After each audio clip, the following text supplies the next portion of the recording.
Hey everyone, and welcome to Letty Does Downtown Dia de los Muertos at Gloria Molina Grand Park. I'm here at Gloria Molina Grand Park, which is right in front of City Hall. I feel like I've been covering a lot of events here in the last few weeks. And in front of us, as you can see right over there, are some ofrendas. An ofrenda is basically an altar on which you place offerings and remembrances of lost loved ones. These can range from photos of them to foods and drinks that they like, toys that they had, basically anything that they liked in life in order to call their spirit to this place of remembrance. A lot of Mexican households have these around Dia de los Muertos, some of them even having them year-round, and a lot of Mexican businesses will have these in their storefront as well. On another level, you might have community ofrendas where you have your ofrenda at home, but you might have another community ofrenda at like a local park or something where you can place a photo of your family member there as well. And that's what I have in front of me and a little to my left as well. This is the grand ofrenda for the community of Los Angeles. There is 20 ofrendas that are sponsored by different communities, different organizations for the community of Los Angeles. And I'm just going to hold this up so you can see kind of the location of all of them and who sponsored them. And these are all kind of themed ofrendas. Here's the QR code in case you want to see that. Future Letty here. So it's a couple days later and I'm almost done editing the video, but I realized that you can't read this QR code, this one right here. And I'll try to show it off now, but it doesn't really matter because the information on the website is actually kind of sparse. You can see for yourself by clicking the link in the description. All of the ofrendas that I'm about to show off have little placards next to them with the artist intent, because at the end of the day, these are altars and each of the motifs have meaning. I just skimmed past the displays really quick because I assumed that the information would be on the website, but it's actually just a general information website for the event.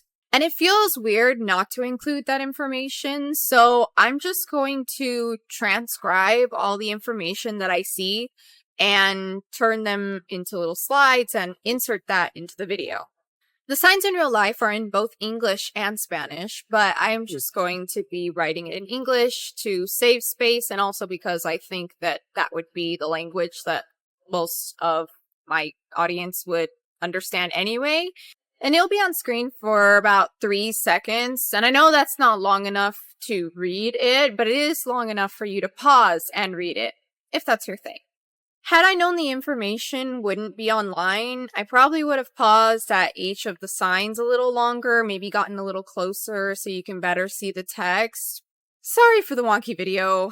At this point, it's part art tour, video essay, and now slideshow, which I know is kind of weird, but it is what it is. Back to past Letty. If it's like an organization, then it's themed with like their mission, and if it's an individual, then maybe it's themed by what they wanted it to be, but they are all curated by Consuelo Flores. Not just curated by, these are designed and created by Consuelo Flores. She is a ofrenda artist of sorts. A lot of her works are featured in civic structures and museums across Southern California, which is what I am going to be showing off today. So again, here's the map. I'm going to try to start up here, which is over there, and I'm going to try to keep these in roughly numerical order.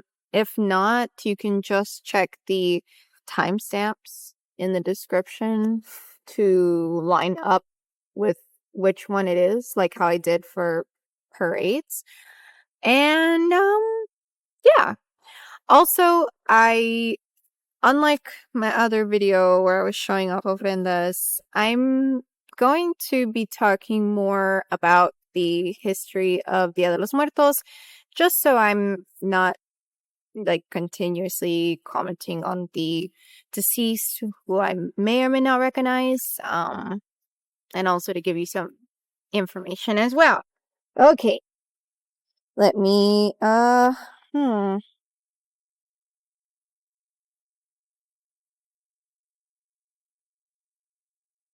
Will I lose that?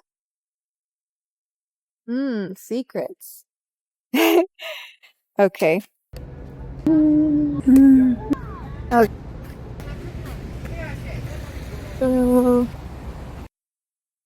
Alright, so maybe I actually should have started up here. Maybe thumbnail? I should turn around? Yeah. Maybe. Oh, you can't see that. That's okay. Totally fine. I've walked up the stairs. So here we are at number 1. I'll try to show off the sign first so we know which one it is, then the display. Anyway, as I was mentioning previously, Dia de los Muertos, or more commonly Dia de Muertos, is the Day of the Dead, which is possibly the most prolific Mexican cultural export after chocolate and tacos. And in spite of that, in some ways, it's not really historically Mexican. It wasn't even particularly celebrated in Mexico City until Spectre, the 007 movie, featured a grand Dia de Muertos parade in its opening scene, which was like, from my understanding, something that the writers assumed was a thing, but is now a thing because the movie popularized it. But MGM ended up inadvertently hosting the first major Dia de Muertos parade in Mexico City. The holiday is a product of syncretism. Some would go as far as to call it a Cardenas creation, invented by President Lázaro Cárdenas after the Mexican Revolution in the early 1900s. Since the establishment of the current Constitution of Mexico, Mexico has been undergoing a period of indigenismo, the promotion of an indigenous cultural identity. There's different words for it in other countries, but the rejection of the colonizer or aggressor culture happens around the world. You see some of it happening right now in Taiwan, with younger generations being increasingly interested in speaking Taiyu. But the problem with reclaiming pre-colonial roots in Mexico's case is, what if you're not sure what pre-colonial roots are anymore? For hundreds of years, Spaniards basically beat indigenous culture out of the indigenous population, with many Mexican families that have genetically indigenous roots rejecting them still today. I've talked about this a little in my Mission at Sunset vlog in relation to Tongva culture, but it's happened everywhere the Europeans went.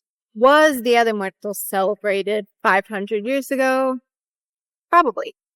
The majority of Mexican indigenous cultures believe in some sort of non-specific afterlife, an ethereal purgatory where the soul leaves the body but remains accessible on a physical plane. The rest of these are downstairs, so I'm gonna walk down there.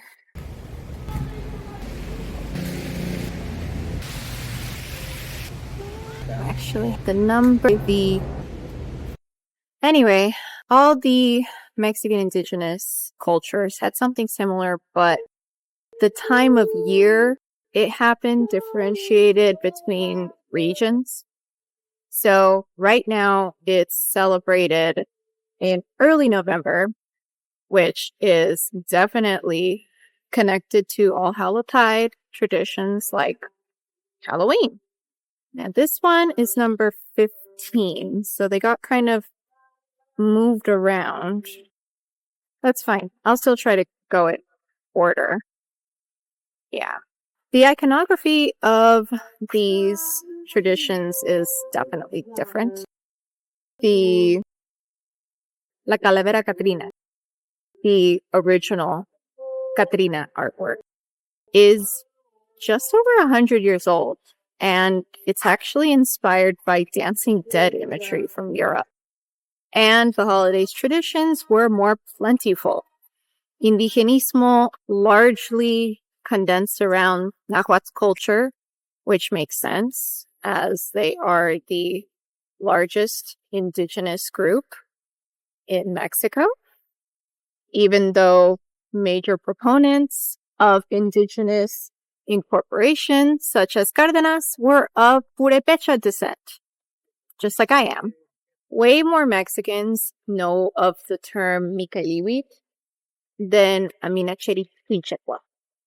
And it occasionally feels weird that members of my community in Michoacan know so many words in Nahuatl, despite not being of Nahuatl descent. So it comes down to, is Dia de Muertos truly an indigenous holiday? Or does it being syncretic make it artificial? Does it being artificial make it any less worth celebrating? I'm from the region of Mexico that celebrates it most heavily, but even without that, I don't think it's too different from Obon, Kimje, or even Memorial Day here in America. Like, stripping away all spiritual beliefs, it's just a time to remember the dead and what they meant to you. Let me readjust this. Okay. And then we are at the last couple here. So I'm trying to go like left, right, left, right.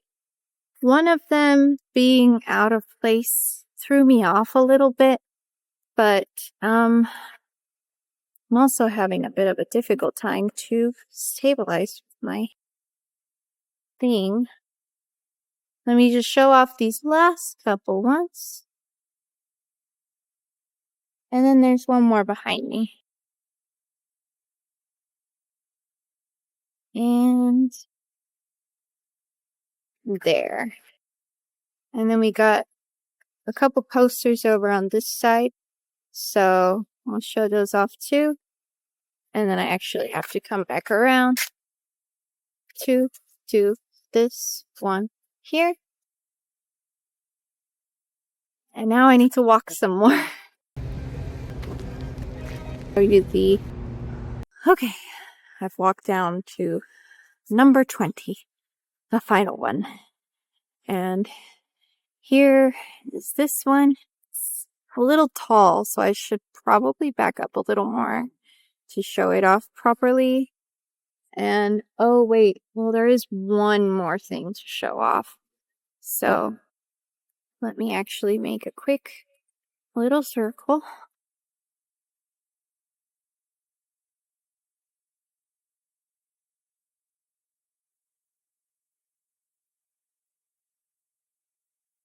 And then let me go this way. The last thing I wanted to show off. Oof, okay. This one's very big.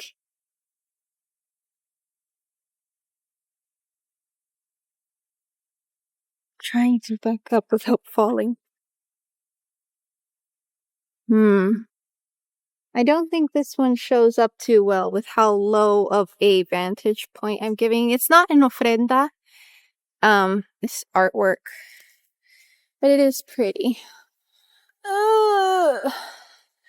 Yeah, I can do it higher, but whew, I gotta sit down. Alright guys, so some people came to look at the ofrenda, and also I had to set my tripod up. So this is the shot that I wanted to get because they were giving out these loteria style card things, and it says el gran altar because, yeah, ofrendas are altars.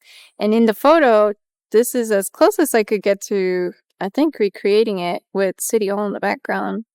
Like that. So I think that looks neat.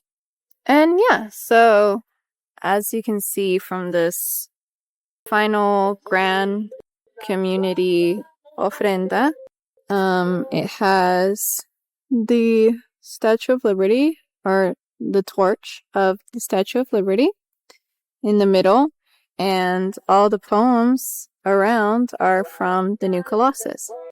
And that shares a theme with a lot of the other ofrendas that I have shown off today, because these are community ofrendas. They represent those that have been lost in the community, and a lot of members of our community have been disappeared by fascist federal forces.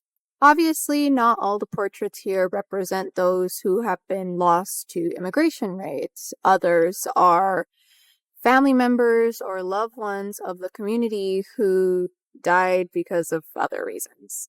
I've even placed a portrait of my former fiance here in addition to my ofrenda that I have at home behind me when I'm filming, because it just felt appropriate to remember her here as well. And yeah, I just think I'm going to sit here a little longer, take everything in. I hope this wonky little video kind of makes sense and maybe you learned something, but thanks for joining me. And that's all I got for you guys for now. Get out there, do all the stuff, and I'll see you next time. Bye.